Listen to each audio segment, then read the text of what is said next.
you lot do that 61, after yeah. that. Can I just go? I want to go to the. We've got work I was to do. born Hey, in 62. Yeah. What are you looking at? Hey, big up yourself, 9565 Broadway. Don't know the MySpace. We're back again. Another pod. We ain't saying the number. We're just doing it. It was out here because it's not about the numbers. It's not about numbers. Also, now. he can't remember. No, I can remember. Actually, I can remember. But because you said something earlier on about when is this coming out, I said, you know what? She might need to release it at a certain time to go and decide what she's doing. Okay. So that's why I didn't put a number on it. Hey.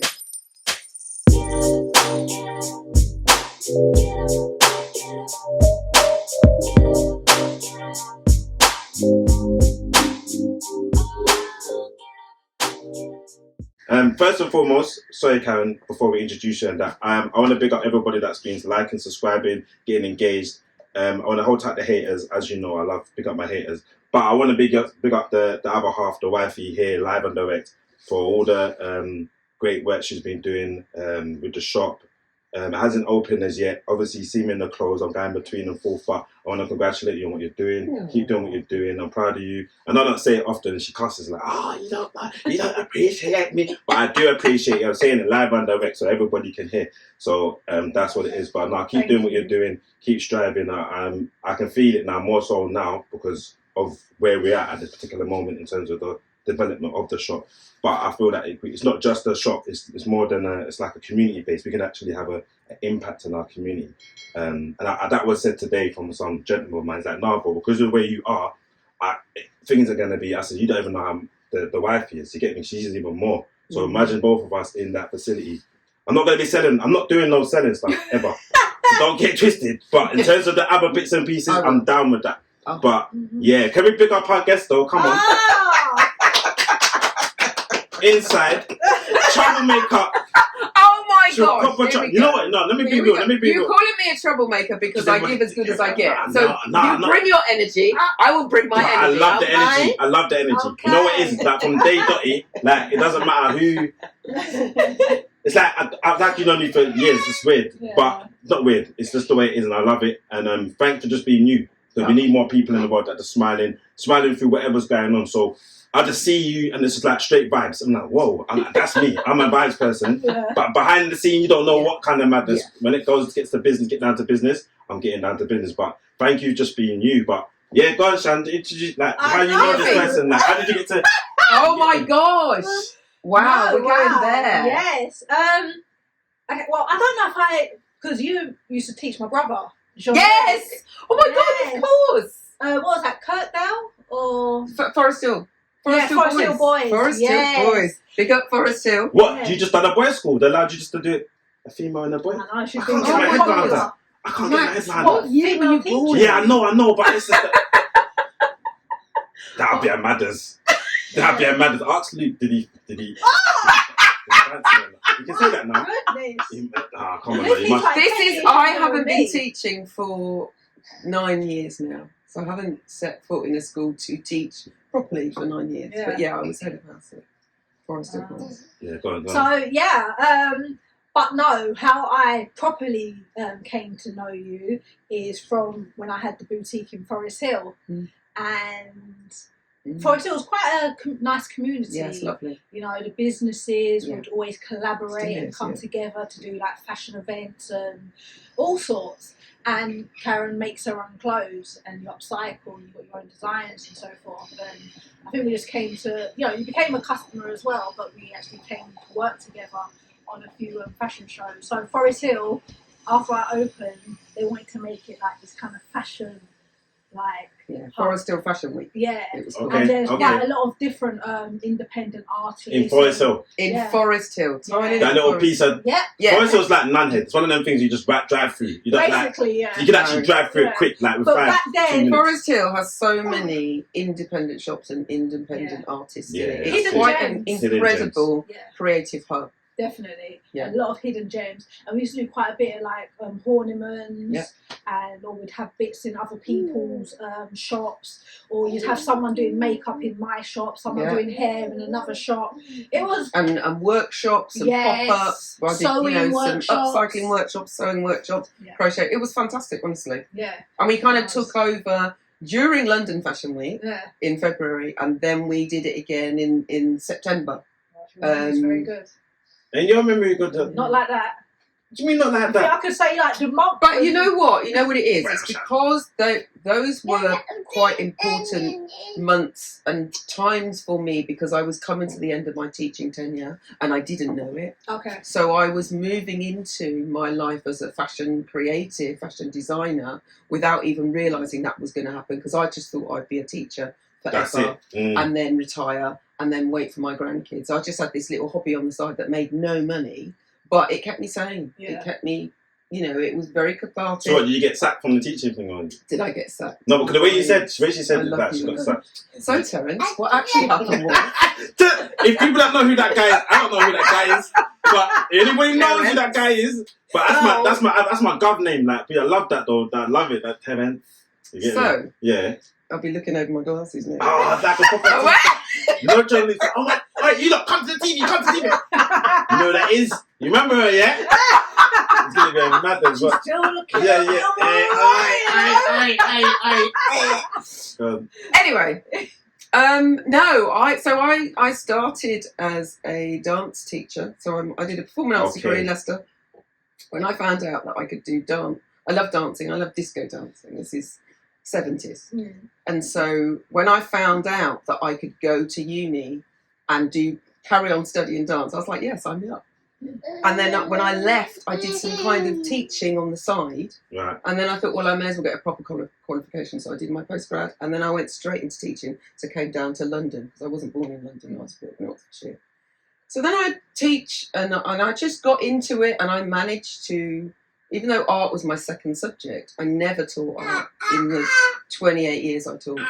So I went into dance teaching full-time, taught some drama, and then I moved across to the pastoral side. And it was literally, I think the deputy head just said to me, oh, do you fancy acting as a head of year at the time? And I was like, but hear the thing, acting. Is that it's meant to be temporary. No, yeah, but you know that. No, but you know that as actors, we just think, oh, I could do that. You get me? But it's temporary. It's a temporary thing. I just thought, well, I went to talk to my partner at the time, and I said, "What do you think?" And he said, "Well, it's a win-win situation. If you love it, you keep the job. If you don't love it, then you just step down again." And I absolutely loved it. It was the hardest work I'd ever done. In the first week, I was like, "What is this?"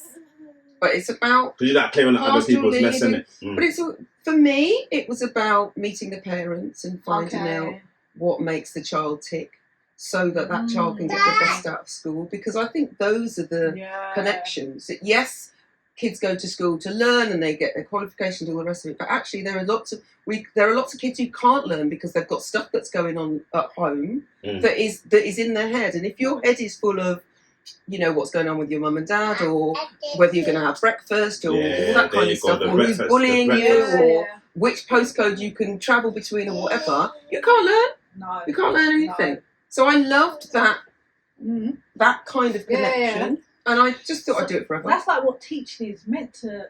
I know you're there. Like as teachers, they want to teach a subject and what they're passionate about and stuff. But it's more than just that. Yeah, but that's what we do. When that brings me back, it gets me a bit agitated because this is where it's mad. I rate anybody as a teacher. When I've done it for how many years, it was the most beautiful experience of my life. But it was, when I look back at it, the sacrifices I had to make, the emotional trauma that I went through in terms of knowing that a child hasn't eaten, you're dealing with about a good 100 children a month in terms of coming in and out of your classroom, boom, boom, boom. All the things they're going through, and then you have to go home and then you have to deal with your own children, but you ain't, because you don't switch off, because it's like, I'm worried about that child. I wonder if I can do more. Then you got the whole thing of the hierarchy. Yeah, it's too much. Another too underrated profession. There are so many, professions that the government or society doesn't, well, certainly in this country, do not rate and completely underrate and take for granted. And teaching is one of those things. You don't go into it for the money. You do it because you love it. And I think that I suppose the difference between when I went, because I went into teaching in the 80s, don't know whether you remember that. But yeah. I went into teaching. Yeah. But did you get sacked though? This is what I'm saying. Did you get sacked or Oh my God, he's back. No, I didn't get sacked. So do you want to hear the story? Yeah, go on. So you just want to chat, innit? So 2014, I was saying to you, so I knew that the most exciting part of my life in 2014 were those two fashion shows. So I'm teaching. So the time of so you're balancing. So 2014, I'm designing. It's the first time I'm going to put clothes in because I've been making bags before. We'd done one fashion show in the February, I think, or the year before, and I had managed to wangle my bags down the catwalk. And I remember thinking, no, I need to make clothes to go with those bags. So I did that. I was on holiday. I was in Barbados, which is where my parents are from, and I was designing this stuff and trying to get it emailed to submit. And then on the Saturday night before I'm supposed to fly back on the Sunday, I think I'm going to land in London on the Sunday, and then I realise that of course it's a day later. So I land on the Monday morning. Oh, right, okay. I get to the airport. I get home. I have a cup of tea, shower, have a quick chat with my kids, and then walk straight up the road to school and act like nothing happened. Hold my meetings, wing it. Looking all glowing. By the way, guys, you know, and so that was the next 2 weeks was going to work, coming home, sewing till late, designing till doing my upcycle stuff, and then going to work again. That came and went. And then it just went flat because it was like, okay, so I'm teaching now. Both my girls had gone to uni. My eldest had gone back after an internship, and my youngest had started uni. I had the house to myself. I thought I'd love it. I hated it within about 2 days because I was lonely. I was single. And when your kids are around, you can focus on them, can't you? Yeah. Even if they've got their own lives, you kind of focus on them, don't you?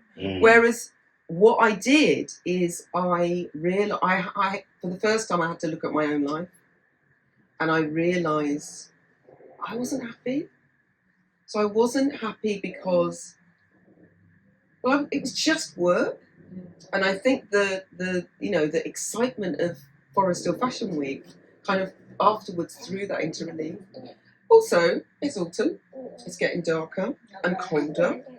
My boiler breaks, and what's interesting about that is if my kids had been around and my boiler had broken, I would have fixed it in a heartbeat. I would have grumbled about the price, but I would have got a new boiler because that's what I needed. It's £2,000. Yeah.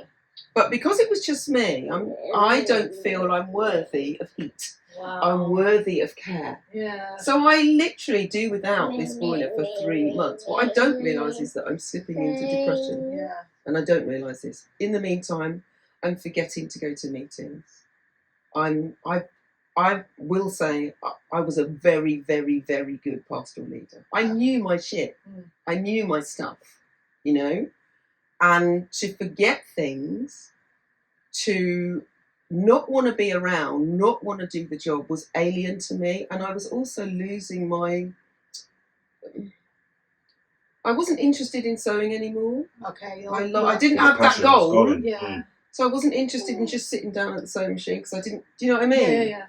So, and then one day I was so half term came and went. I took myself off to Iceland, not the shop, the country, to solo. You know what it is? I wanted to see the geysers. I wanted to see the natural. I often travel alone. That's the thing I do. Okay. I love that. No, that's amazing. I think women should find a way to solo travel.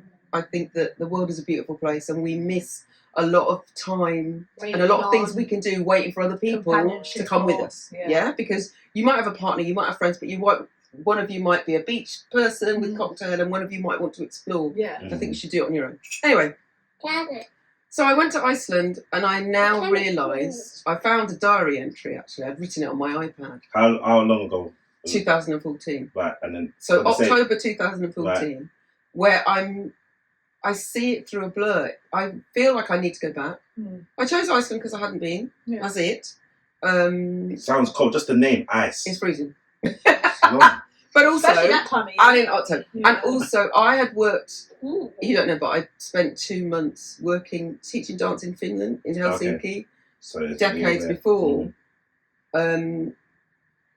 I know they're not near, but they're near enough. And I just wanted to see, you know, fresh fish, beautiful sky.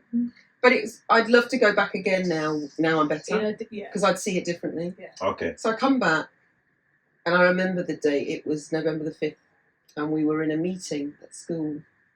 And my line manager, who I had no respect for, he won't be watching this, so I don't care anymore. He What's was... his name, though? Bro, I swear down, if you said anything that you shouldn't have, bro, it's going to be a madness. Say his name, Yeah. but anybody who knows will know. Yeah. And he's... You know Snoopy, where there's a character that you just hear, wah, wah, wah, wah, wah, he's doing that. I've got my laptop open and I'm kind of sending emails, kind of listening, kind of mentally calculating when this meeting will finish so that how much time I can have to go upstairs, do some more work before I'm kicked out, and then how much work I need to take home, and how long. And I'm that's doing the all of teaching, that. that Right? ain't even 8%. That's what I'm saying, the percentage is mad. People are crazy. And then the fire alarm went. Okay. And something in my head went. A switch either went on or went off, depending on which way you look at it. I'm looking at everybody, and the line manager's kind of looking outside, checking we have to go outside. I know from now I'm not going outside. I'm not assembling anywhere. So everybody else dutifully leaves their stuff, and I pack up. What is it, a drill, or is it? No, it's a proper. You know what it was? Someone in the science department had burnt toast. All right, cool.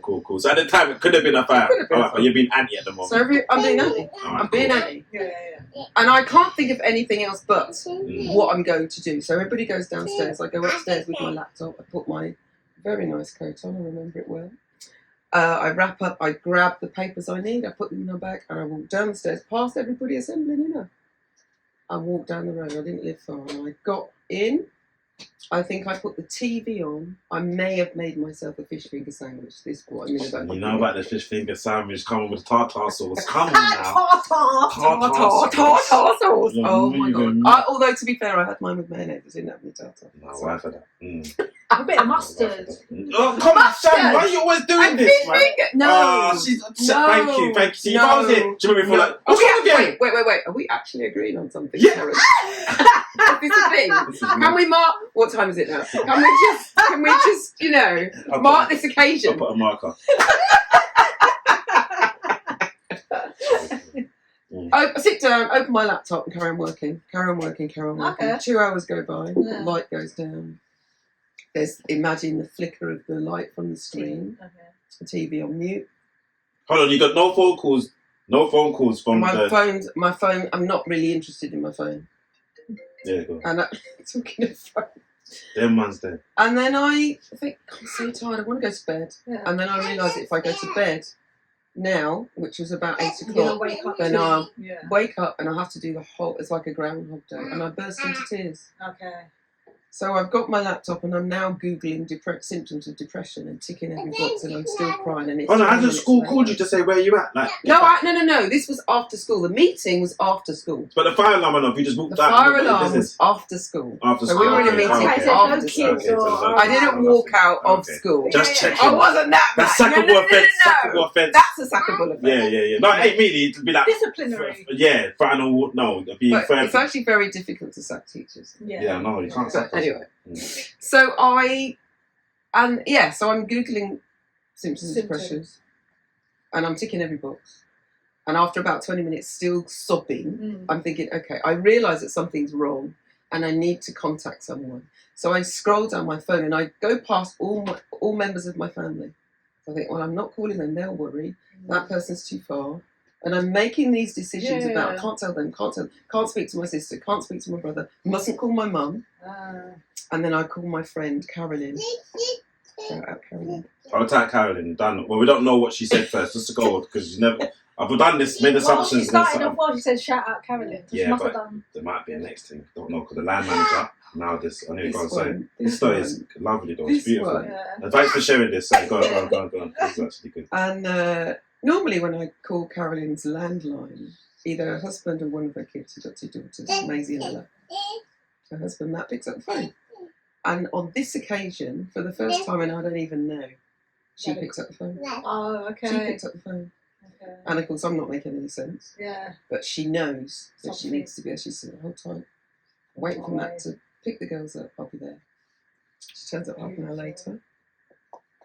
And she's bought chocolates. And we just sit down and we chat. And she says, you need to go to the doctors. And near me, I'm going, oh, it's okay. I just need a day off. I'm fine. I'm fine. Yeah. You know, I'm fine. You know, fire around me. Everything's fine. And she said, no, go to the doctors tomorrow and sign up. And all this time, I remember doing all of this. She called me to check I was doing it. I remember when I did it, how guilty I felt about it. I didn't want to call the cover supervisor to let them know that I was going to have to. You're not a person that likes to take days off then? No, well, teachers don't know. No, don't. How many times have you been ill and then thought, well, I can't be. We kind of plan our days off. Yeah. Because it's like, well, I can't be sick. We plan our sick days. Until you get the holidays. You can't be sick. It has an effect. Because so I'll be sick. I've got this week. I'll be sick next week. Next week comes, you're fine. Yeah. So you never have that time off. And then, of course, the holidays come. That's when you're sick. Mm. Yeah. Every time. I've lost count of the number of Christmases I spent in bed. Wow. Because I'd worked, especially that autumn term. And it catches up with you. You know, by the time you sit down to have rest. It's like, right, I see you sitting down. Yeah. Watch. Hold my beer. So you not wanting to tell them, was that partly because of judgment or like pride? I didn't know what was going on. That's number one. I now realise that I was depressed. I was going into depression, anxiety, and I was actually diagnosed in February the following year. But what I didn't know is that is often a common sign when you go into menopause.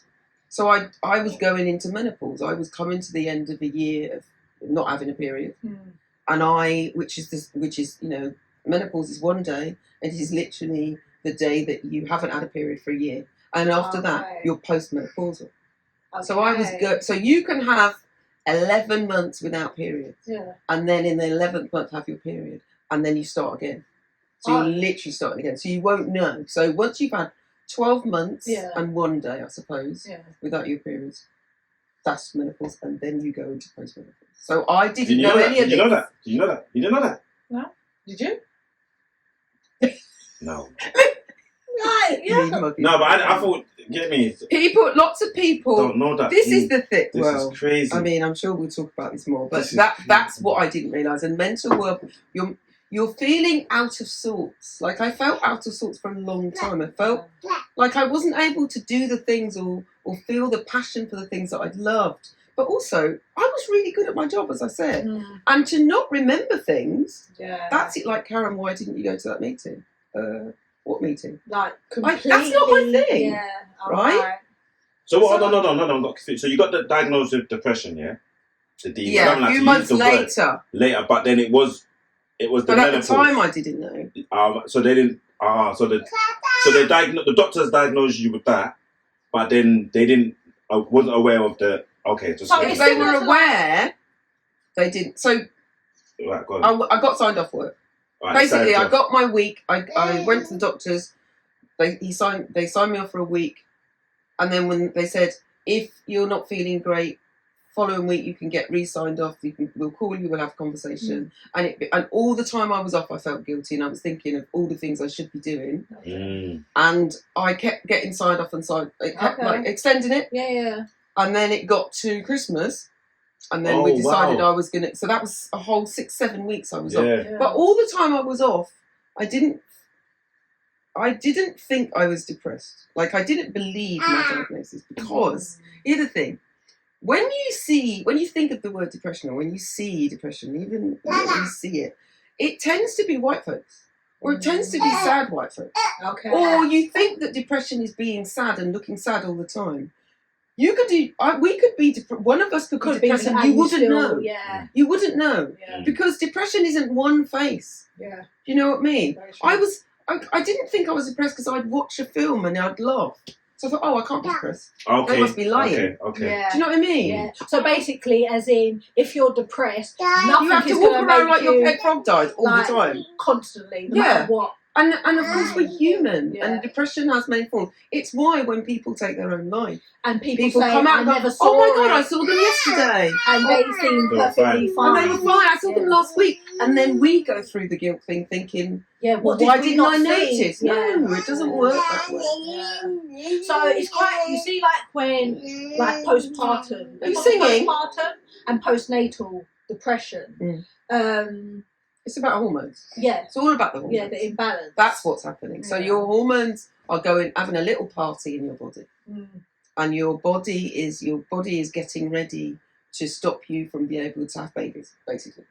Okay? Well, that's menopause. Yeah, You can't basically have babies. But you can have babies during perimenopause, which can be up to 10 years before that. Oh, wow. So there's a lot of, you see people with like gaps between their kids thinking that, oh, my periods are erratic. It's fine. I won't get pregnant. Nah, bro. Did you hear that? Did you hear that? I'm just I'll saying. take notes now. Look at my pen. Notes going on here. What's wrong with you? You can have 10 more Honestly. rivers. No. 10 more rivers. I love it. No more. No more rivers. You say? No. Oh my God. That's- But when I went to the doctors, it's interesting because it's hard enough to, I mean, it's even hard to get a doctor's appointment these days, but certainly when I go to the doctors, I like most people, I don't like going, so I have a list of all the things and tick them off on my phone or on, and so I had fallen, my balance had gone, which is a menopause symptom, by the way.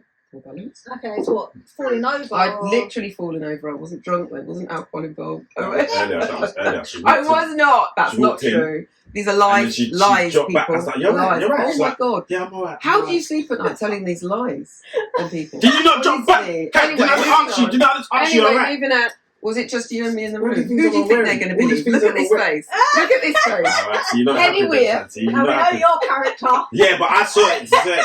Yeah, with an anti-self on the train today turns it's racism, but she's got a bag Oh there. my God. If you put your bag there, no one's gonna want to sit next to you. Duh, like you get me. Like you put your bag there because you're anti. Why Oh, go on, though? sorry. I can't remember what I was talking No, but about. that's why you got So sacked. when you guys I didn't get sacked. Oh my God, this When you man. had a list of things you were ticking off when you went to the So doctor. I'd fallen over in January, and gradually instead of getting it sorted out, things started to shut down. So I was in pain. Okay. So I told the doctor that.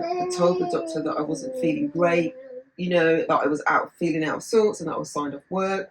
And right at the end, I'd realised that I was having hot flushes, and I thought that my boiler was broken. And I was going to call British Gas and cuss them because I got this new boiler and cuss them to tell them that the thermostat was going berserk because I had all the windows open. Wow. And then I'm on my yoga mat.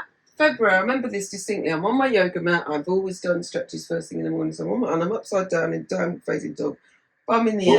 What one is Big it? hot The dog what? downward facing dog. Downward facing dog. Okay. It sounds like hips in the air. Remember, I was doing the other one, bear stretch. What's the one I was doing the other day? The mad thing. Yeah, go on. It sounds like veteran positions. Yeah, no, downward facing dog.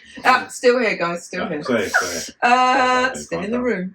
And I had this massive hot flush. Yeah. Like this whoosh come across me, and then it dawned on me. I was like, oh, it's not the boiler man, it's me. I'm the hottie. No, I'm the. Yeah. I can imagine on the mirror doing that, We're phoning them up as Maybe well. So, not. you know what? Hello, don't worry Yeah. about it. False alarm. There's a hot person inside. Yeah. Here! You get me? Man, So I go to the doctor and I reel this stuff off, and I say I'm going to go and get 10 courses of massage, so I'll be fine in terms of my pain. That was not a good idea, but I did it. The doctor offered me antidepressants. Wow. Which is still common. I still speak to women now who are on menopause and actually Are they up for menopause? They offer antidepressants. Yes. Mad thing. Because Why? one, the doctor wasn't making the connection between anxiety, Wow. depression, and menopause. It's more common for people to know that now, and now you might be offered hormone therapy, or what is known as hormone replacement therapy, but more and more people are calling it hormone therapy, which can help you with not only your physical symptoms of menopause, but also your mental well-being as well. But that's not for everybody, and not everybody can take hormone therapy, and not everybody wants to take hormone therapy. So, what do you mean? What does it look like? Hormone therapy. Put a needle in your back. So there are various different ways of taking hormone therapy. So you would take estrogen and progesterone if you still have your ovaries. So basically, I take a gel. So I have there are various doses of gels that you take that I rub on my skin first thing in the morning, and then I also take a tablet to stop me from getting cervical cancer as well. Okay. Some people use a patch, which they put on their bodies, and it lasts for 3 days, 4 days, whatever. There's different ways, but there are hordes of people who experience menopause who either can't take hormone replacement therapy. Some people say that if you have had breast cancer or you have a history of breast cancer in your family, it's not a good idea. But this is a big topic, let's be very clear. Okay. And if for anybody listening, I would say that it's really important to know yourself and know your body and do your own research. So if I'm saying take this, that doesn't mean that you should take it. But like I was saying to you, this is where it goes back to the whole schooling, and sorry to go back to the educational element in terms of, I really looked at when they're saying, no, teach us maths thing, teach us English thing, teach this and teach that, and I'm thinking about, these youths don't even know themselves, or know nothing about themselves or what their capabilities. They don't ask questions. They don't quiz nothing. They don't do nothing. And then my thing was to more, let's get to know who you are as a person before you start doing this work. They're like, that's anti, stick to the curriculum, But I'm saying, there's no point in me doing all this, and these kids are not aware of why they think that they do, why they do what they do. Can I just incorporate that? Obviously, they said that's part of the, PDSD thing. I was like, that's cool, but there's something missing here. And I really wanted to bring everything into effect, how it works for you. I don't know, as me as a child at school, if I would have really taken on board things around menopause. No, it ain't even menopause. It's about, we're going back to just knowing yourself. Okay. Do you get what I'm saying? As a young girl. Yeah, why do I think the way I think? Like, why do I go to, even that, I said, they cuss about going to school. Let's talk about it. Why do you go to school? What's the purpose of it? Do you get what I'm saying? Let's investigate it. Let's look into it. Do you get what I'm saying? Obviously, that caused a bit of a problem because when you start investigating, it's like, hold on, why are we going to school? We don't need to go to school. Like, it's like prison. They start comparing. Like, I get it. It's a business. They understand that kind of thing. You're worth money. You got money on your. Every student has a money. Like, they're worth money. If you get kicked out of there and you go to here, you're worth this amount of money. But if you're in prison, you're only worth this amount of money. Like. But you're worth more in prison than you're worth in school. I love that you know that. So it's like it's an imbalance. Yeah. Like, and what he means is funding. That's it. There should be more funding in the schools, but the kids have the biggest say. They don't know that they can say we want this and it can happen. But it depends on that. That also depends on how they say it. That is it. So it's about teaching them. It will depend on who's in charge in the school itself. Remember, even though the highest person in the school, they still are beholden to the local education authority or whoever's in charge of them, and they're beholden to the government. But also, if you have, for example, I taught dance. Dance isn't in every school. Nah. It'll be. Imagine I did do dance though, innit? So when people, that doesn't surprise me slightly. Why would you say that though? That's a good thing. No, PE and dance, Right, exactly. So I worked in school where dance was under performing arts or creative arts, which is even more forward thinking. You see what I mean? Yeah. But that could only happen because the head teacher will say, I want this in this school. Do you see? Okay. You know, so I don't even know what we're talking about. Yeah. No, I was going about. I was talking about the importance of knowing, because you said the menopause thing now, yeah. And just I was saying the importance about knowing yourself. But it's like we leave it late to start to know about ourselves, and this is where I'm saying maybe in schools that should be the main focus first and foremost before we start doing all that kind of thing. Like, so that later on we have to go and know ourselves now, and that it's like now. But if you think about it, okay, so let's look at it another way. What I didn't know myself at 15, 16. And even if someone told me to, I wouldn't have listened to them. Yeah. So you actually get to understand, I think, you get to understand kids through what they like and what they're interested in, rather than thinking about, oh, you need to be interested in that so that you can get a job in this or that kind of thing. Do you see what I mean? Limitations. And what's important is that there are teachers in schools that you vibe with. Like school was great, but I went to school in Oxfordshire. I went to school in a small town, market town. I was the only black kid until my brother came up. I was good. I was academically good, but I was, called names and all that kind of stuff.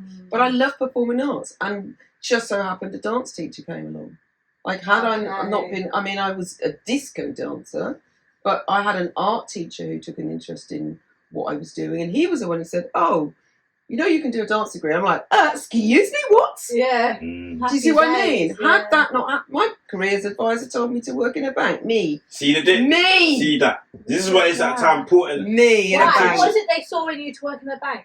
No, it's easier, isn't it? Oh, they're just easier. Isn't it? I think it's easier.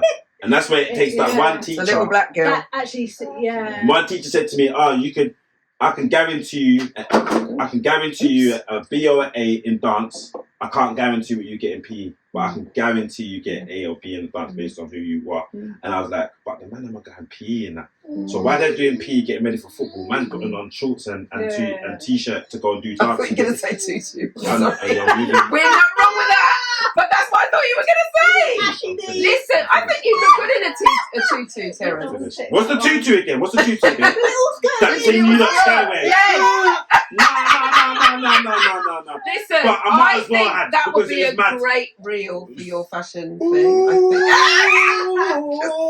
But you know what? I did the dance. It was hard. It was the most hardest thing to do. Okay. Because every man, they're getting ready in the changing rooms. And you must have got teased as well. Of course, but because I'm a bad man, that didn't really bother me like that. But because when I got my grades at the end, they weren't saying that then. Yeah. And because I was behind the females, they're like, oh, you got all the see the difference now. You just running around with man touching man and that. I'm with the girls, but it was hard work because you know what I mean. The partners is always with the gal and because the gal are close. You know what I mean. They want to. Eventually, it was good because the girls are like got used to me being there. They're like, well, they thought that you were the gay best friend. Yeah. No, Shanna. From day dotty, they knew what time it was. But it was a kind of thing of like partners like. It's weird. I remember when I was teaching dance and teaching GCSE dance, and the guy that I had like a GCSE class, and there were two black kids in there, boys. And they just absolutely loved it, and they were around the girls all the time, and they were friends, and they had their girlfriends, and it was brilliant. Okay. And of course, then their mates want to come round them because of course they know that they have all these friends who are girls, and they were also popular with the girls, so it worked both ways for them. No, it's hard. It's hard. But you see, it's all mad at the moment because I just see the transition from dance to head of house. Is it head of house in it? Head of house. I went head of year, coordinator of year in a girls' school, and then head of house in a boys' school. Right, then into fashion. Yeah. Well, fashion was always. Yeah, now you go into fashion kind of thing. How has your perspective of life changed now? More so because being in the education system to now being out of it, where do you see us? How do you feel now coming out of that? What's your perspective of life now in terms of that? Well, first of all, like I said, I never thought I'd leave teaching. I thought, oh, well, I'm a teacher, that's that. And in a sense, I still am. I've kind of done a full circle because with my podcast, with Menopause Whilst Black, in a sense, I'm kind of, having interviews, teaching, talking, that kind of thing. So it's not gone away. It's helped me in so many ways. But certainly, my perspective is, it's like chalk and cheese. It's completely different. Because when you're in the system, I think one of the many reasons that it wasn't working for me is because I was trying to toe the line. I was trying to do as I was told, and my spirit was saying, but you don't agree with this. You don't believe this. I was being told you have to get 5 A to C's at the time. You can't do, 2 creative arts. You have to go to a Russell Group university. You have you know, and if you don't get these, I didn't believe it. I just didn't believe it. And in fact, now, years later, the kids who I used to teach who are now in their 30s and they're 35 and who are finding me like, Miss, remember me? Look what I'm doing now. Yeah. You know, you were all this kind of stuff. And they were actually the kids who weren't toeing the line at school. Because schools like you to fit into the box. And that's what I was saying. Remember I was saying that to you? I said all the youths them that they said, stop wasting time with that youth. Stop, they give up on them. How can you, if you think about it, you've got to teach 30 kids. So you have to have a certain amount of discipline to be able to get that through in some subjects, not all subjects. What I was lucky, you know, at first I was teaching dance, and dance gives you freedom. Yes. And it meant that I could kind of, you know, teach through movement, you know. I loved it. I loved teaching until it no longer served me. Now, and I also found that I was, you know, as a head of house, you're excluding a lot of kids, and a lot of kids look like me. Yeah. And I got to the point where I can't do this. This is failing my kids, you know. So there were lots of things that led to when we're not doing what our spirit calls us to do. It starts to affect us, and it physically. I was talking to my girls the other day, and I was saying, I haven't had I had a cold all the time. When I was teaching, I was always sniffing. My eye was always running. My eczema, I had eczema. Imagine. You know, I haven't had. Don't call it now. No eczema. Don't call it now. You know, I've no eczema. My eyes don't run so much anymore. I certainly aren't sneezing all the time. My hay fever, you know, I'm acting differently. I'm showing up differently. I'm dressing differently. You know, my mindset is, I don't really care what you think about me. I like me. Amen. I think I'm great. Hey. You know? Yeah, this is motivational speaker model and that. Yeah, she's going to be coming to the talk in the shop. No, we have to. Yeah, because going off that, now that you've become a speaker, model, that kind of thing, actress, actress as well. No, I'm not. She just made that up. Yeah, that's what I'm saying. I'll claim it though. I'll claim it. You're doing adverts and stuff. You're acting, right? No, you're model. Performance. You're a model. All right, modelling. Okay. All right. Acting is like, come on now. Okay, not like movie with Brad Pitt, but you know what I mean. Why Brad Pitt? Hello, Ruth. Are you eating a battery? I don't know, is that really what's happening? Is that a thing? Excited, Nah, we've been like, because you're early 60s now, innit? I'm 61. 61. See how you say with chest? See what I'm saying? All these women but bare women was that's rude to ask. Listen, let me tell you something. 61, aging is a privilege. We all know people who didn't get to the age that we are now. We know people who are not now. We know people who we woke up one day and they've dropped dead. You're like, oh my God, where did you hear about? Right? I have never shied away from how old I am. I don't subscribe to the, oh, you look young, you look this, you look. I look 61 because I look like 61-year-old Karen Arthur. Do you not see? 61-year-old so and so. Do you understand? Yes, and so I say my age with my chest. I'm not shy about it. I think women in particular should celebrate the fact that I woke up. You know, that you wake up in the morning and you draw breath. I've moved down to live by the seaside. One of the best decisions I've ever made. And I now teach a dance class every Friday morning. You told me it's just the way I am. So I teach this breathe and stretch dance class 7:30 every morning. And then this morning I thought, well, I've got a good hour before I have to get the train to come and see you guys. Let me walk down to the sea. And I walked down and I was like talking out loud to myself with nobody. I'm doing my affirmations. I'm telling the universe, I'm telling the sea that I'm grateful to be here. You know, and I'm sending love out to people who need it. You know, that's what it's all about. It doesn't matter what age you are. If you made it to today to have this conversation and see this beautiful family interacting, and I'm good, you know. So hold on. So you know, because there's two questions I want to ask. You want to ask? Go on, so I was gonna say, you know, like the podcast, Menopause Whilst Black. Yeah. Now, is there any difference what a black woman or a white woman go through menopause? One of the well, you know the answer to this, but I know you want me to say it. It's very good. It's very good. You've done this before. She's troublemaker. Shannon's the worst for these kind of questions. So, no, it's a good question. One of the reasons that the podcast exists, well, it exists for lots of reasons, it's necessary, It's the UK's first podcast that is specifically around conversations with people who are experiencing menopause that are Black and British based. And it came out of tragedy because of 2020. We all know what happened in 2020. And I had already been gathering my Black girlfriends around my kitchen table and talking about aging and menopause because I've always had slightly younger friends for some reason, and so I knew that I was going to go through menopause. I was going through menopause, and I thought, well, why isn't anybody talking about this? Why isn't this mainstream conversation? Yeah.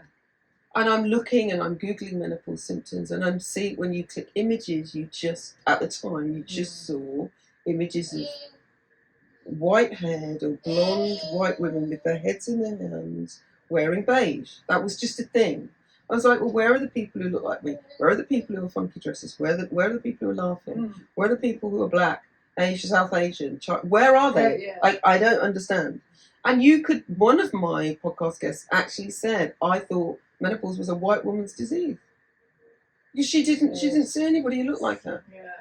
So I'm not, but at this point I'm not thinking, oh, I know, I'll start a podcast. I don't know I don't know anything about podcasting. I'm not interested.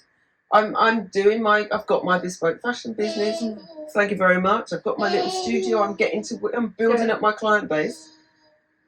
And then lockdown happens, and I'm making masks. Anybody who could sew was making a mask. Yeah. And actually, that saved my business because the orders were flying in. And so that's all I was doing. So I'm sitting at my kitchen table. I've closed my studio. Two things happened. Amy Cooper weaponised her white tears against Christian Cooper in Central Park. And then 24 hours later, maybe a bit more, George Floyd is murdered at the hands of that American police officer. And the world is captive and they take notice. And it feels like they're waking up to what Black folks knew. And I know that stress exacerbates menopause. And I know that Black women... What does that mean? What does that look like? So basically, stress can bring it on earlier. Earlier, okay. I am also aware... So the average age, what's the average age? The average age that you start menopause is 51. Okay. The average age that you're about start another 1 year. Do you want me Wait a minute. The average age that you can start perimenopause is 45. However, there is early menopause. That you can start. Don't assume that because someone is in their 50s that they have started menopause. They can start it later. But the average age that Black women in the West, and I use that carefully because it's also research from America. The research is that we start our menopause 8.5 months and up to 2 years earlier than our white counterparts. Okay. We do not know why that is. The reason we don't know is that menopause research is in its infancy, and nuanced cultural menopause research is even more. Do you see what I mean? Yeah. Wow. So there are all sorts of things that could have. I have my own theories, but around racism, around racial weathering, which is living in and knowing about racism and how that affects our long-term health outcomes as Black folks. That's just that. It erodes. It literally, the health outcomes of Black maternal deaths, for example. Yes. We are more likely to get Alzheimer's. We're more likely to get fibroids. We're more likely to... It's like, if you put Black women into Google, and then all the rubbish, the stuff that comes up afterwards, Black women are more likely to, and see what comes up. Alzheimer's. I never looked at it. I'm scared to even research that. Honestly. And so I was literally sitting at my kitchen table thinking, how are my Black sisters coping? Yeah. Like how? Like what is... So I went... You know me, I love my Instagram. However, I went quiet for a full 5 days. And then I did a video, and the video is on the highlights of my Menopause Whilst Black Instagram, and it starts, if you Google menopause and click images, what do you see? And everybody did it. And you couldn't not see all these white women doing that. And then I started to rant about George Floyd and about black women, and I wanted to know, how are you doing? And it was also my way of connecting, because it was COVID, and so I was so there was a lot going. There's lots of layers to that, you know. And then I knew that there had been research asking BME, British Minority Ethnic, so before BAME, before BIPOC. Come on now. You know. Come on, talk the things. Asking, I will say there's a lot of imposter syndrome going on here, because I thought that in order to do research, you had to be academic. So there's research online that was literally from 2007. It's Northamptonshire Trust, and they asked, let me get this right, 22 BME women about their attitudes to hormone replacement therapy. So they wanted to know why black women, BME women, were less likely to take up HRT.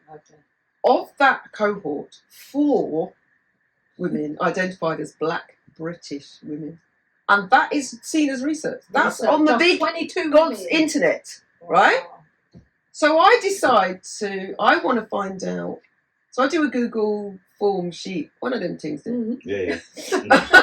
I get them all mixed up. I'm trying to do some work with my daughter. I'm trying to do something with my daughter on Google Docs, and I'm so confused. I'll WhatsApp and go, can you just call me? Because I don't understand what I'm doing. Anyway, so I ask black women, black British, primarily based in the UK, what they know about menopause, what they know about perimenopause, HRT, this kind of stuff. And almost 400 women filled in that form. Look at this. I'm sitting on that research. It's about to be disseminated. Please don't cuss me.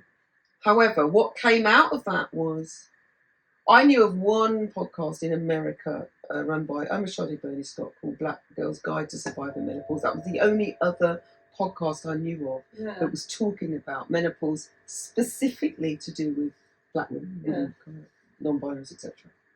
But there was no one in the UK. But again, who's asking me to do a podcast?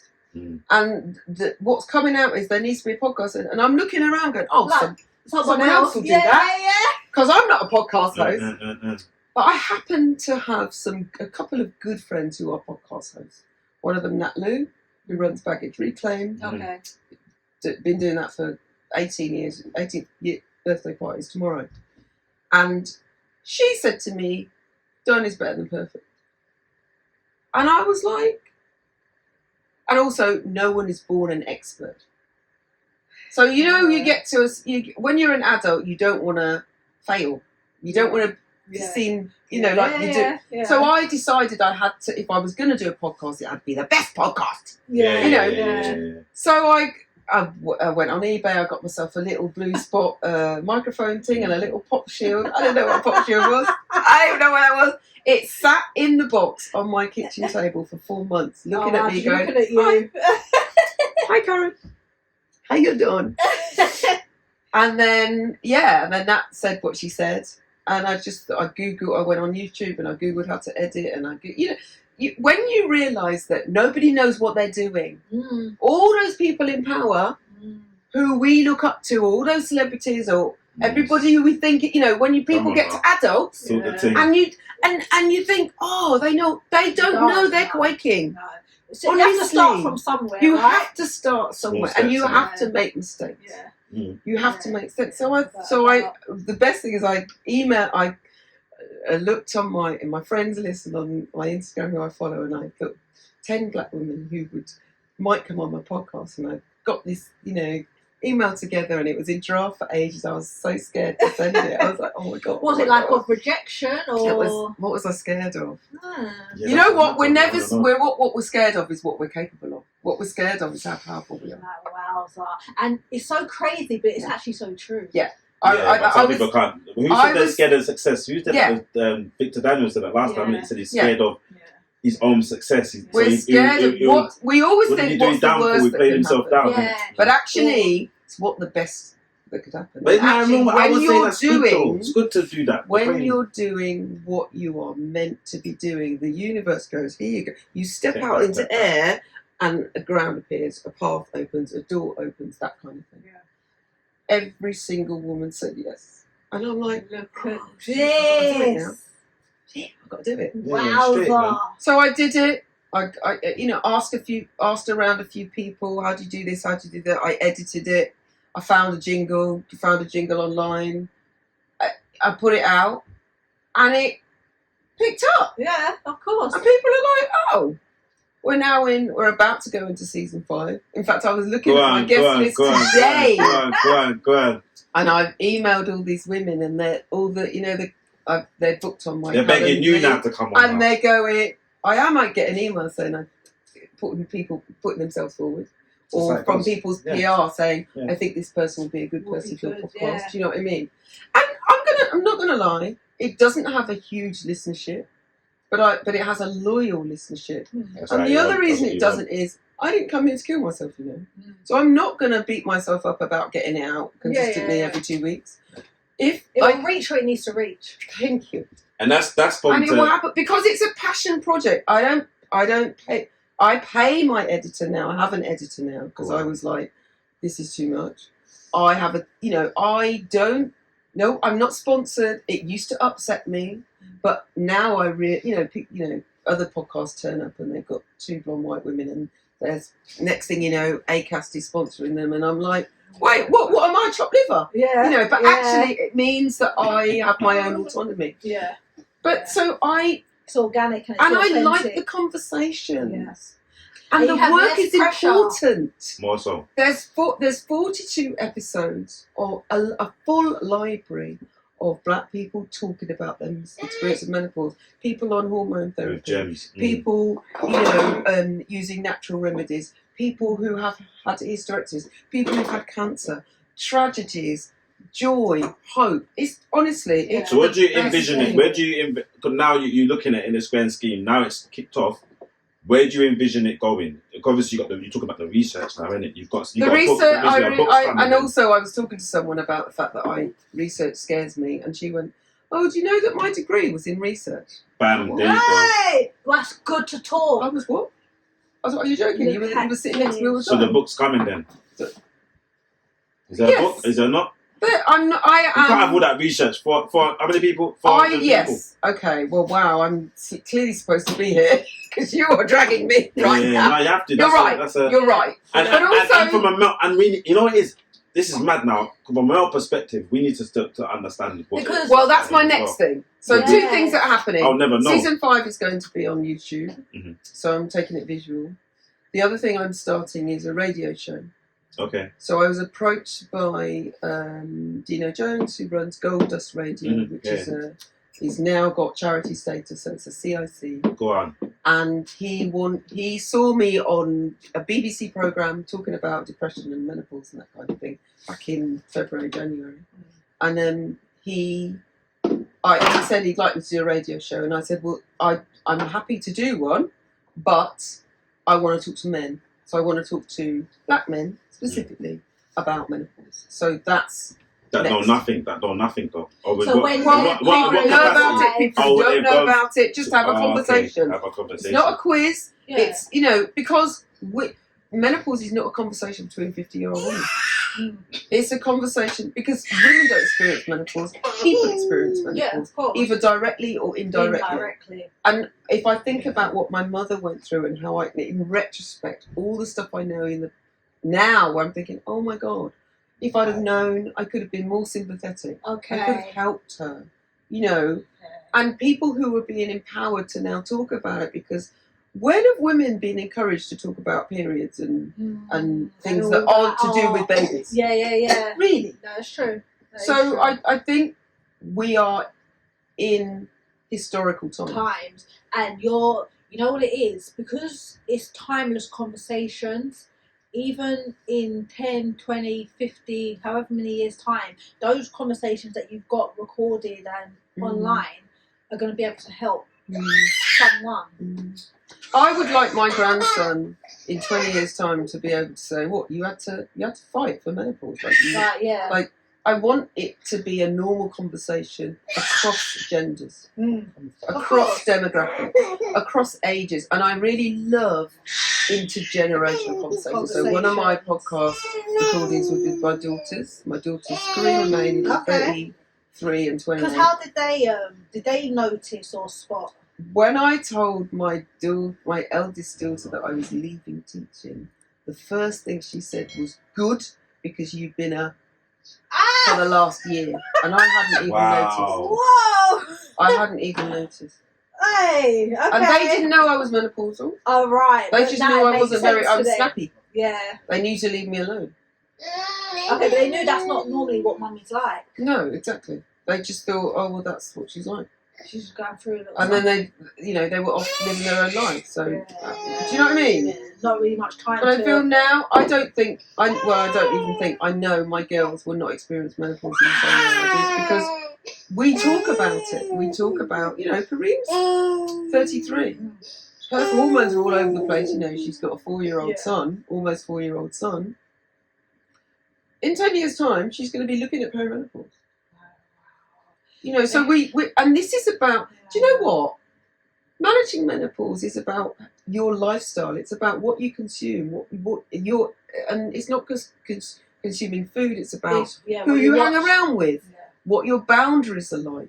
Do you mean by who you hang around with? We all have or have had friends in our lives who, when we leave them, we feel drained or tired, or they have taken advantage of us. They're not really our friends. Yeah. But because we've known them for so long, we don't know how to get out of those friendships. And when we choose not to do things with them, they want to get upset and put it on us. We've all got friends like that, or had friends like that. Do you understand? Yeah. So my friendship circle, I know a lot of people, but I have a small friendship circle. Yeah. I have a small amount of people who I invite in my home. You understand? Yeah, because energy. Thank you, Shan. It's energy. Energy. And I was literally even saying to you today, and I want you to continue what you're doing. So hopefully this will encourage you to continue, because you don't know who's listening. I had a guy who done our thing is more to do with blended families and understanding of how to work together. Well, River. And we'd actually done a episode on blended families, but this guy that was in his relationship done dropped him, doesn't work for him, because he's like, I'm not in a blended family, I've got my 5 kids with my woman, it's good. But then life's taking a turn for him. Now he's in a blended family. So that now the pod, he watched, he's like, bro, thank you. Or you could relate to it. I can relate to it. Because now his life's in a different. So with the menopause and all the things you're talking about, it will touch. It will hit. I know you're going into the journey of Barbados retreat. Is it retreat menopause? What are you calling it? You're good. It's called the Joy Retreat Barbados. Why Barbados? Because they don't have an airport, and I don't. I had to get a parachute down on that. Cut! I'm just curious. What are you talking about? I went mad. They just drop people onto the island. Now approaching Barbados. Now everybody prepared to get out. Oh, you missed the turn. What is your heritage, Terence? I'm still soul searching. So whatever, man. But no. So you're doing that at the moment. Yeah. What's your envision of that? Because one, I have to say, why Barbados? Why? Because that's just like, who wants to go there? Background. Yeah, but it's for a treat for people that want to go Barbados, want to do something like that. Why want to go Barbados? We could go. It's relaxing. It's peaceful. Why not Jamaica? White sand. I know, man. I don't know why. Do you want to know the answer? You just want to chat. No, really. It's up to you. Your thing around it, and actually, what's your envision? Because it's like, all right, it's a next step in your life now, isn't it? I have always been an advocate for black women resting. Resting. We need to rest. We do too much. The strong black woman trope is killing us. Damn, man, I'm like, what? Well, they can what all they like. That's what I believe. I believe that we don't know how to rest because we are so used for caring for others. And I think when menopause comes along, it licks us down because, there's so much we need to learn. And some of that rest is, I don't mean literal sleeping, although that's great. Naps are an amazing thing. I also mean rest from other people's energy, rest from other people's demands, putting boundaries in place. Just because you've always done something doesn't mean you have to continue to do it. Just because you've had a friend for 20 years that doesn't mean they're a good friend. They're just someone, if they're not treating you right, or they're Someone not you respecting you, they're just someone you know. know. And some friends are, lessons, and some are blessings. Do you see what I mean? Yeah. But Barbados. So the Joy Retreat Barbados was a dream of mine about gathering black women in the place of my parents' heritage. I wanted to honour my ancestors. So yes, you could say it's about going on holiday to Barbados, but I actually see it as much more than that. More than that. So, The retreat exists to honour the people who came before me, who didn't have the time, the space, the knowledge to be able to. So I take people out of their comfort zone, out of their normal space, and we do things like I teach them all the things that helped me through menopause and through depression and through breakup and out of teaching, which is also a kind of grief. Many a different life. To where I am now, to trying to live their best life, stepping into their purpose, doing the things that they always wanted to do, but they're thinking, oh, I can't do that. How long is it for? So it's a week long. Next year is that enough time? 20. No, it's enough time to start something. Okay. And I still, like the 10 women that I took, the 10 black women that we took this year, it has 5-star reviews. The testimonials made me cry. Oh, wow. It was like, when you. Could you give an example? Could you give an example? A case study? Off the top of my head. I don't want to talk people's People can't, the people who signed up, one person, her sister sent her, she saw my Instagram post, she said, this is for you. People have come to a crossroads. They're in jobs that they don't like. They're in relationships that no longer serve them. They're just knackered. Yeah. One woman, I'll tell you one woman, she won't mind me saying, her husband passed and she'd been working 7 days a week. I think she was a dinner lady. She's also a high-end cake creative, I'm going to call her. Okay. Working all the time, makes cakes for celebrities, etc., etc. Anyway, she decided, you know what, I'm going to book a week off. I'm going to book a week off and I'm just going to sleep for a week. Came home one day, got to the bottom of her street, saw a rainbow. There's a bit of artistic, I don't know, the bottom of her street, top of the street, I don't know, I made that bit up. But she sees a rainbow, a double rainbow. Okay. And she says, this is a sign. She gets in her house, she scrolls onto Instagram for half an hour, she sees the Joy Retreat advert. She said, that's for me. Looks at the dates, the same dates that she's taken off. Now, I don't believe in coincidences. No. I think everything happens. She was the 10th person to book. Oh, wow. She got a credit card. She got a credit card. Never had a credit card in her life. Same age as me. Yeah. Never had a credit card in her life. Spent her decade looking after other people. Yeah. Got a credit card so she could put it on her credit card. Yeah. And then pay it off, because that's what she does. Called me, asked me to call her because I do a 20-minute phone consultation. We had the most hilarious conversation on the phone. She'd been following me, listening to Menopause Whilst Black, really wanted to come, and then told me this story. I was like, boy, you needed to be here. This is for you. Yeah. And you know what brought us together when we got... Some people come because they want to go to Barbados and they've never been before. Some people, it's their ancestry. Some people, they want the idea of having to think of everything taken out. So I organise, I pick you up. I've sorted the food out, I've sorted the accommodation out, I do everything. Yeah. So they don't have to think. Yeah. And sometimes that a draw. So how often are you doing this then? So I'd like to do it twice a year, but at the moment it's once a year.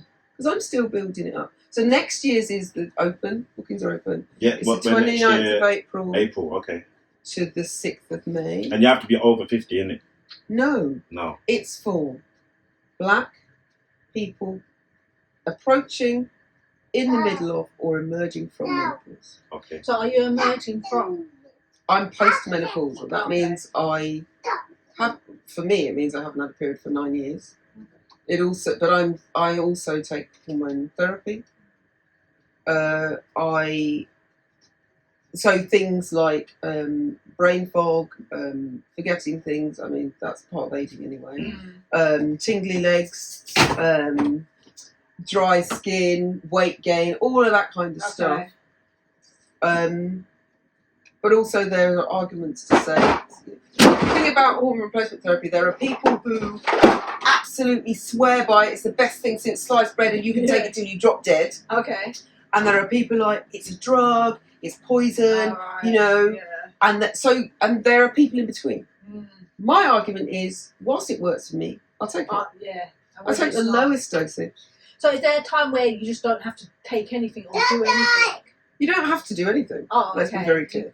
You don't have to do anything because it's not a magic pill. So I've changed my diet. I always had a pretty good diet anyway. I was a dancer, so I kind of knew about health and nutrition. And I've always exercised. I've always been someone who swim. I now run. I've always stretched, always done yoga. That's my thing, you know.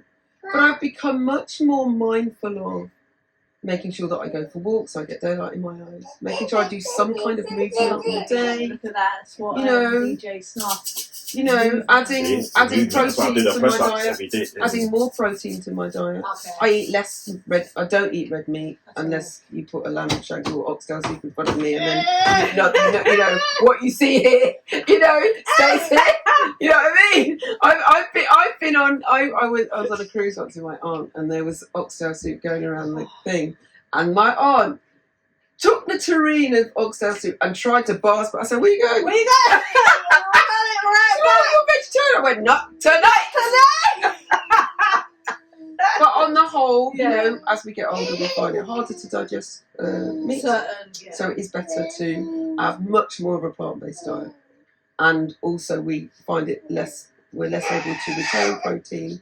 And so to have protein. So I don't have toast and jam or anything like that. First thing in the morning, I'm more likely to have like eggs or, you know, fish or that kind of thing. Because it combats fatigue as well. It's the other thing. I was tired a lot of the time when I was perimenopausal. I would literally, lunchtime, I'd have my lunch at home, so I'd leave the premises, eat my lunch, it might be a cup of soup. I mean, it wasn't healthy at all. Then I'd set the alarm for 20 minutes, just lie down for 20 minutes, have my golden sleep, alarm goes off, off back to work. I did that for best part of 6 years before I left teaching. So, just to ask, so what if a white lady wanted to come on the Shan, man, why'd you have to do No, this I've thing, had Stan? that. I've had No, black women ask that they want to bring their no Karens, innit? I have an answer, which is the world is set up for you. them. And black people need safe spaces for us. That's what I was going to say. Is that what united us? I will say that I'm very good at facilitating. This is what my 28 years of teaching also taught me, is that actually I'm quite good at this. And so we had yoga every day with a black woman who lives in, you know, we had facilitators who live in Barbados, have a team there. And one of the things we did was just to talk. And everything was, you didn't have to do it. So you didn't, like I said, you can just turn up and sleep. It would be an expensive week of sleeping, but you can do. But this is what I'm putting on. This is what we're going to do. Everybody came to almost everything. And one of the things that united us was tales of racism. No one had to watch their language. No one had to think, shy away from certain conversations. We've all been in spaces where we don't know what's going to come out of somebody's mouth. You know, we've all been with people, white friends, who 1 minute we're talking about everything's banter, and the next thing they've said something like, what? Do you know what I mean? Yeah, you're looking sideways. Whereas we didn't have that. And I'm not saying that black folks are a monolith, because we're not. We all came to the table with different experiences, but our common experience was racism. Every single person. And some harrowing accounts. You know? And it's when you're in a space where you feel seen and held and heard, that's some powerful shit. And I have a WhatsApp group with these women, and the strides they're making. One of them signed up to do a master's. Another one left her job and got another job. You know, people are learning things about themselves, about how they want to move forward, and it's a beautiful thing. So what about the ones that there's ones that can't really. I don't want to say that anymore. So you really should invest in what you want Well, to they do. can't Like, afford it. yeah, like. Let me tell you something. They can't take the steps because it's like, it's too far fetched. And Barbados. Yeah. Madness. So, Okay, so I've been that person. My God. Even down to the boiler situation where I wouldn't pay for a boiler. The money was there. Yeah. Remember, we have the money to pay. On the whole, we will find money to pay for the things that we think are important, and it's usually for other people. We will spend money on our kids in a heartbeat. Yeah. We want to spend money on the house in a heartbeat. We spend money on our partner. When it comes to spending money on ourselves, especially as women, especially as black women, we don't see it as investment. We just see the price, which is why I don't mention prices. Which is why I talk about the experience. Because what is? Yeah. I'm not exaggerating when I say the Joy Retreat Barbados is life changing.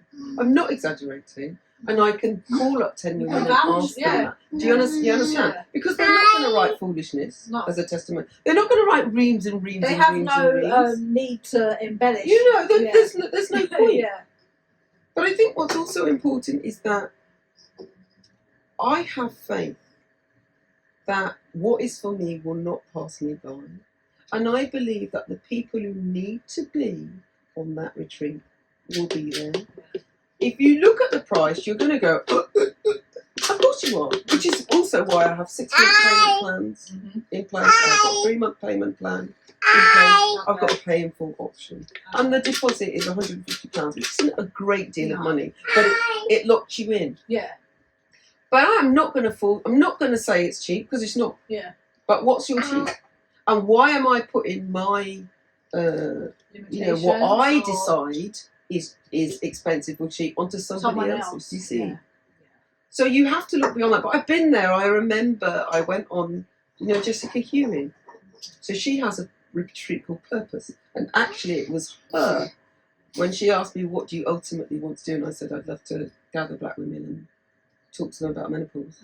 She was like, "Right, you're going to do it. Right." She said, write a list of 10 people, write to them, write your business. I was like, excuse me, what? Yeah.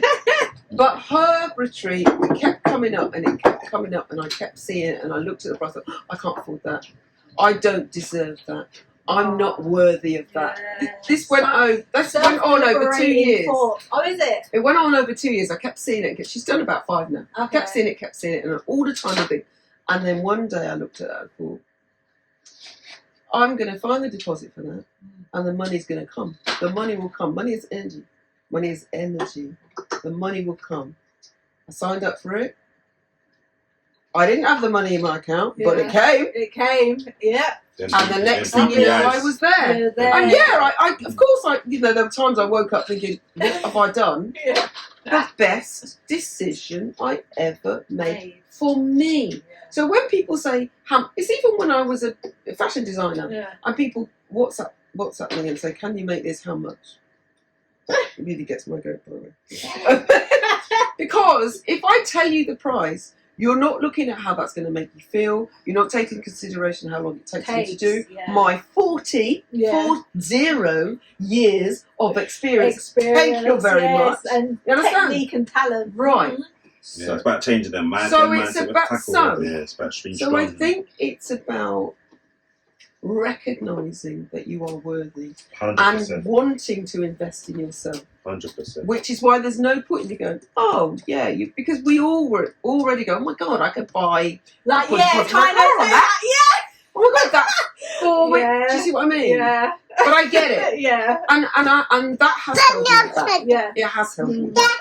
And I suppose, but nothing happens before it's supposed to happen. Yeah, you gotta know your worth and that. Look, I love this, women empowering women. But you know what? I saw a quote some time ago, but then I saw it again the other day, and it was move.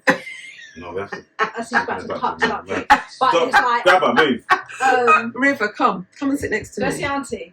Come and sit next to me, darling. But you know what? This time I haven't eaten my coconut ring. I'm so excited about this coconut ring, and I haven't even had it. You talk, I'll eat. Investing. So, all right, no, it's like a meme, and it says investing in yourself it's got expensive, then it's crossed out, and it says expansive. Oh, nice. Yeah, and I was like, yeah, that is it. But I understand why people do that, because we're We're brought up to think of scarcity. We're brought up to be in competition. We're brought up to believe that if we do one thing, then if we spend on that, then there won't be any left for something else. Yeah. But my experience, listen, I've spent decades worrying about money, worrying about getting my mortgage. It's kept me where I was. Yeah. It keeps us small.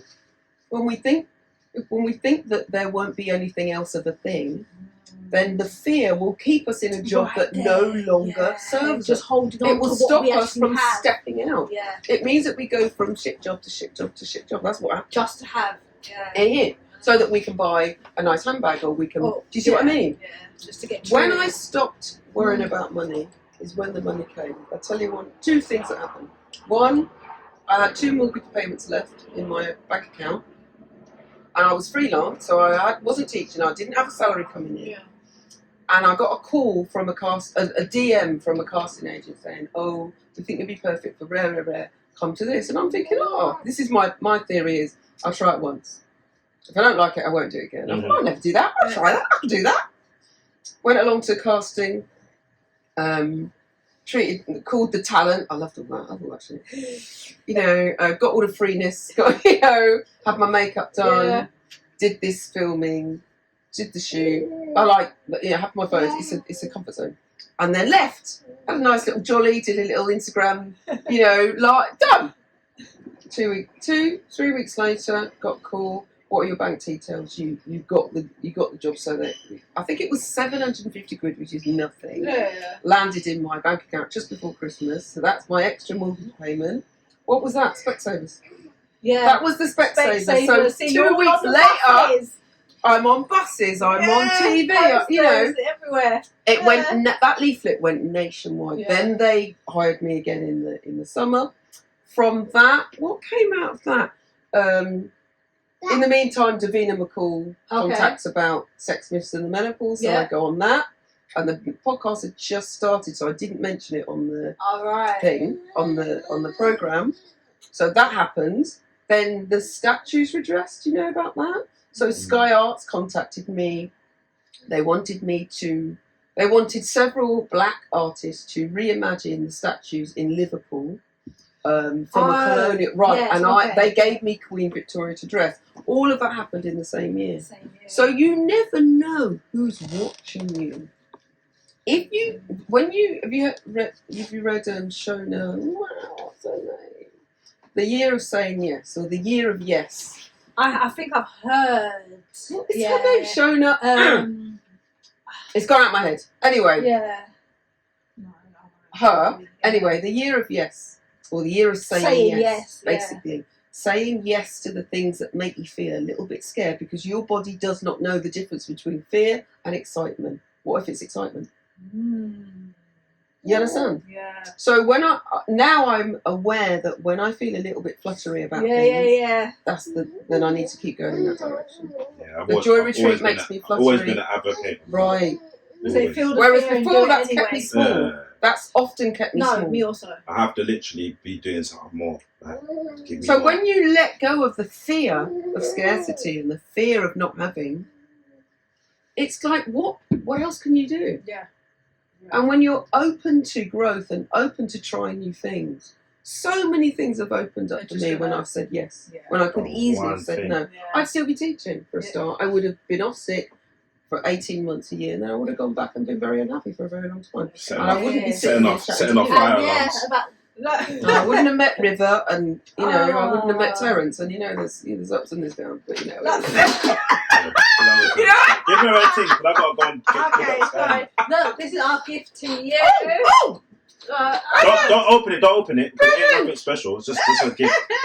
Just found it in I there. know. My God! A big old brick. My God! Don't know what it is. Hopefully it's a workout. So you don't know, he wrapped it, so he knows. Oh, I don't know what it is. I love the wrapping paper. I don't know. No, don't. It's beautiful. I found it off anything. You can find this in some hipster lifestyle shop for like £5 a sheet. Yes! So don't worry about that. It's been great. Like this is mad. Like, you actually look so I have to come fabulous. for part 2. I'm gonna. Oh, hang on, darling. Well, she looks fabulous. She does. She always does, but she even just more so today. Why are you looking? There's just a. You're lucky, my man. I don't want to cut you. just emulating this glow. I just feel living, more babe. and more inspired. No, 100%. Yeah. And not only good living, just good thinking, good feeling. Good... Do you know what? It's letting go. I try, because my kids will laugh at me. I try to let go of the things that I can't control. Do you know how much is out of our control? And I have been obsessing about, I'll obsess about it, give me something, I'll obsess about it. About the house, the flooring, the kitchen, the podcast, when it's supposed to drop, YouTube. You know what? It'll happen when it happens. Yeah. It'll happen when it happens, and it'll be fine because we are what? Blessed and highly favoured. Amen. Look at that. That should have just been the outro right there. Like, but no, Blessed we've come and to a highly place where you get to challenge one of us to a game of Connect 4. So one of these keys have got Max and Shan, so pick whichever one, and that will determine who you are playing. One of these keys got the next key. So I have to pick a key? Pick a key. Yeah, pick a key. Oh, man. Just I don't even get to choose. Okay. Oh, you want to challenge the person? You want to challenge the person? Fine. I'll choose the one on my right. No, you got to pick it up yourself. Oh. Come. Oh. Anything could be. Hey! Hold that. Let's go. Wait, same colour, but because Hold it. I'm not ready. obviously It's a ground. I I won need last time, innit? So you get me. I'm ready. Yeah, let's go. Alright.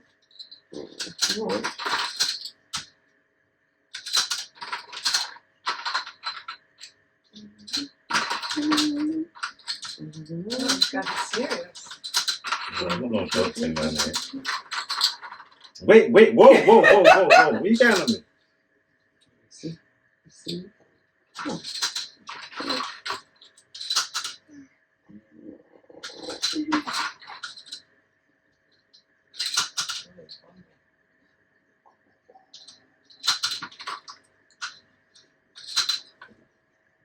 Okay, I see you. You think you're bad. You think you're bad. Ah, okay, alright. Okay,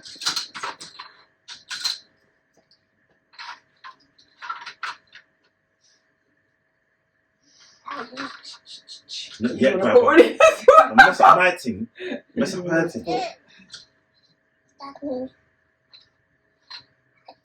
No, man. Just hold it. It's getting hot in here.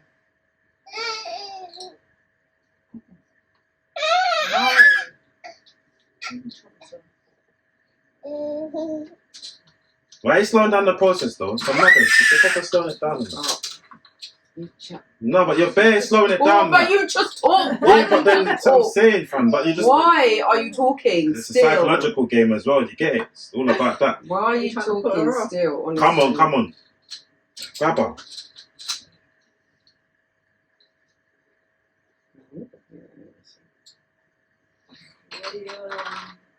Might make you match. No. It's not over till it's over. No.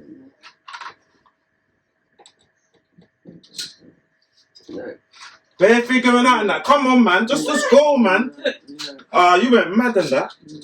Grab Wait, her, you man. could have just one. I was going to put my coconut ring in there. No, grab her, man. Just allow it. Yeah. Come, let's No, go. we're not doing that one. Either way, get me. What that is. Connect 4. Bang. Get me. Got that. Where? Oh. Come on now. Okay. All right. Nah, you know what I want to build. I wanted that third option. No, that's good. Get me. Because Champion so of I that. had this Come on. one. Well done. No. But good Well sport. done. Nothing. Why's your hand gripping like that, bro? Let go. Wow. Do the action, son. Just grab my hand like that. Son. I have to go wash my hand now. That was a madness. Oh, no, blessing. Thank you for each and every one. No, we need a part 2. You know what it is? We need to probably actually. You know what it is? God willing, I think you should probably go on the retreat and do like a vlog on it. And then come back and then do another show and say how you got about it. I think, personally speaking. To be fair, I'm thinking about treating mummy. No, but the whole objective of the thing is to get you actually the feeling of it. Do you get what I'm saying? But she's close to her mum as well. Yeah, but mum won't come on the pod, innit? She won't come on the pod. Not on the pod, I mean on the retreat. No, go on the retreat and then come back and actually do a pod about it, innit? But I feel like if mummy or when mummy watches this, but your mum would get more out of it than Sam would. Right, do you see what I mean? Fair because there is something about the mindset. Can you go to the mic, please? Can you go to the mic now? Because don't get excited and that. She just lost her mind. Something about the mic's about to go. Oh my god! I was going to do a little. Yeah. Monologue. There is something about because somebody said, "Do people have to be menopausal?" I would say that there is something about the menopause that causes a shift in your thinking. That you get to a point where you're like, yeah, this doesn't work for me anymore, or I don't feel right. What is going on? And it means that they are the people who need to be with people who are going through something, the same thing. Do you understand? Yeah. So if you're not at that stage, near menopause, like you can hear about it, you know it's coming, but you don't really understand. You see? Yeah, it's a difference. And it's like, and it's in a sense, it's similar to inviting people from other races. Yeah, but see the other thing I was saying as well. Yeah, how important it is to some people to invest in their. It's all good me paying for someone to go. How important is it for them to actually do it themselves and invest it? Because you know, like what you said, one person said. Like you value it more. Yeah, this is the other key thing that I'm always cautious about in terms of when it's something that is for you that. Shouldn't you? It's better that you do it, or you feel it's still good to kind of. That's just like the phrase you can't hear, you must feel. Yeah. The best way to learn. You learned to drive, yeah. Mm-hmm. You got your test, but you didn't learn to drive until you got your test, and then you had to actually do it. You learn from mistakes. You learn from doing things and being things and immersing yourself. The best way to learn a language is to go to the country and immerse yourself in the culture. Understand? Yeah, so I can tell you. People say, "No, what's so great about it? Why should I pay this money?" I understand that, and I understand your concerns, which is why I do the 20-minute phone call, because we have to work out whether we could vibe together. That too. You have to work out. You might not want to be around me. I'm great. I'm also annoying. You know. True that. So, excuse me.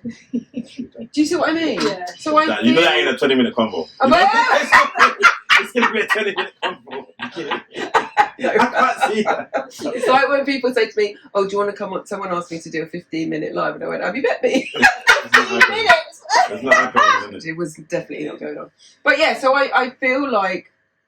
I can't tell you you should do this because of course I'm going to say that because I'm selling it. But you just have to. You have to trust me. So if you got mum to, because these women also every single woman took a leap. So I had 2 women from America. Okay. They've never met me. Yeah. You know, I think I knew one person on the actual retreat. Everybody else was a complete stranger. They took a leap of faith. Yeah. It was also the first one. Could have been shit. It wasn't. But do you see what I mean? So I feel like you have to trust that person. You 100%. have to vibe with that person. Yeah. You have to believe that. But also you need to want to change. Yourself. There is no point in spending lots of money on a coaching. You know, people spend 10 grand on coaching a year and all that kind of stuff. And then you don't even do... They don't implement none. They don't even do anything. You see? Yeah. So I feel like... you have to have that desire for yourself. But no, I think if, like, let's just say mummy, for example, she either watches the pod or she sees one of the adverts, you know what I mean? Or I send her something. Depending on what she says from that will determine whether... Nah, it's a kind of weird one, but yeah, I don't know. Well, either way, it's It's something to think about because we need to start as a community. We need to be doing. And I'm also interested in taking stuff back to my country. I mean, I want eventually my big goal. You asked me earlier. I'm going to answer it now. Is to buy somewhere in Barbados where I don't have to go to a hotel, where I can bring people to in-house and use the and utilise and showcase people who live in Barbados who are farmers and chefs and practitioners and massage therapists and yoga teachers and that. That's my ultimate goal, to live here and live there. And you will do it. I have no doubts about that at all. Wow, what a strong conversation. Yeah, close up now. Very I'm not going to do school right conversation. now. Thank you, Karen. You know what I mean? They're like, you know that. Keeping it real. I'm not going to do school. My pleasure. It was a lovely conversation. No, it honestly. really And it's was. so good to catch up with you. Without a doubt. Yeah, big up. And you were all right. Shut up. Editing that bit out. That's okay. Editing that bit out. I love you. I love you, Matt. You know I do. And you're engaged in the Always conversation too. forever. In which is menopause, good. and menopause. Yes. Yeah. I'm impressed. And dance. And then I just identify it. Now, why are you bringing the dance up for? Dance is life, man.